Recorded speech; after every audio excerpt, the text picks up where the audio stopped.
बच्चों, कक्षा 10वीं गणित विषय के अध्याय 10 वृत्त के प्रश्नावली 10.2 का प्रश्न क्रमांक 3 यहाँ पर हम देख रहे हैं, जिसके अनुसार यदि एक बिंदु P से O केंद्र वाले किसी वृत्त पर PA PB स्पर्श रेखाएं परस्पर 80 अंश के कोण पर झुकी हों तो कोण POA बराबर है।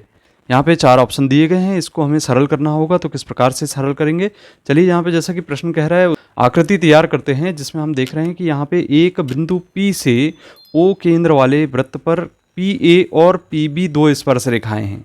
तो इन स्पर्श रेखाओं के आधार पे यदि हम देखते हैं कि परस्पर ये दोनों 80 अंश पर झुकी हैं तो कोण POA बराबर होगा। तो यहाँ पे हमने अभी पिछले प्रश्न में देखा था कि यहाँ पे कोण O ज्ञात था और हमने कोण P ज्ञात किए थे, तो इसी आधार पे हम इस प्रश्न को भी सरल करेंगे।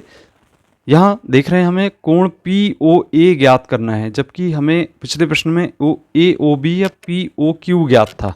तो इस आधार पे हम इसको सरल करते हैं। बच्चों, जैसा कि हम कह रहे हैं प्रमेय 10.1 से यहाँ पे वृत्त के किसी बिंदु पर स्पर्श रेखा स्पर्श बिंदु से जाने वाली त्रिज्या पर लंब होती है।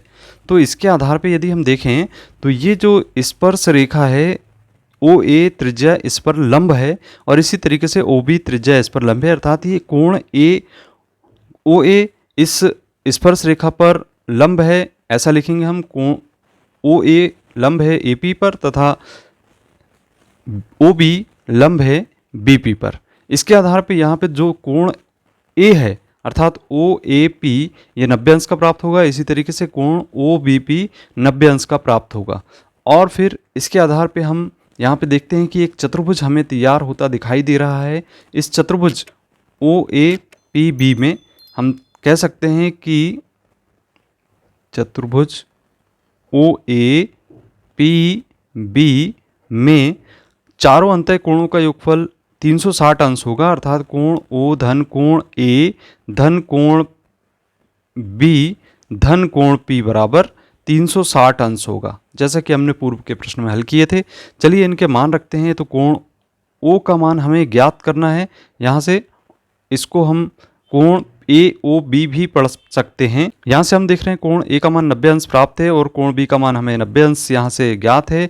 और कोण P जैसा कि हम देख रहे हैं यहाँ पे 80 अंश के बराबर है, तो इसे हम लिख देते हैं 80 और यहाँ लिखेंगे 360 अंश। इन सभी का योग करते हैं और पक्षांतर करके इसमें से घटा देते हैं। चलिए घटा के देखते हैं। तो कोण इसको हम फिर से AOB लिखा जा सकता है, तो इसको हम AOB लिख दें और बराबर का चिन्ह लगा के 360 माइनस इन सभी को जोड़ें तो इसका जो योगफल है वो 260 के बराबर प्राप्त हो जाता है। तो 260 को हम यहाँ से माइनस कर देंगे। अब चलिए माइनस करते हैं। तो जैसे ही हम इसमें से माइनस करते हैं तो इसका मान हमें प्राप्त होता है 100 अंश के बराबर। तो कोण AOB बराबर हमें प्राप्त हो गया 100 अंश।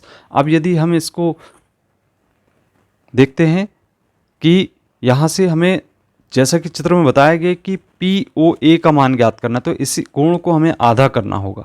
तो इस तरीके से यदि हमने कोण POA का मान ज्ञात करेंगे तो कोण AOB को हम आधा कर देंगे, इसका अर्धक निकाल लेंगे, अर्थात 100/2 लिखेंगे और 2 से कैंसिल करने पर हमें कोण POA का मान 50 अंश ज्ञात हो जाएगा। यहाँ से हम कैंसिल करते हैं तो 50 प्राप्त हो जाता है। और इसके आधार पे हम देखते हैं कि जो ऑप्शन है हमें किस तरीके से ज्ञात हो सकता है। तो ये ऑप्शन A बिल्कुल इसका सही होगा। तो इस प्रकार से बच्चों ये प्रश्न हमें सरल करना था। और यदि आपको यह प्रश्न समझ में आता है तो आप वीडियो को लाइक कीजिए, अपने मित्रों को शेयर कीजिए और यदि अभी तक आपने चैनल को सब्सक्राइब नहीं किया तो सब्सक्राइब कीजिए। मिलते हैं अगले वीडियो में। धन्यवाद।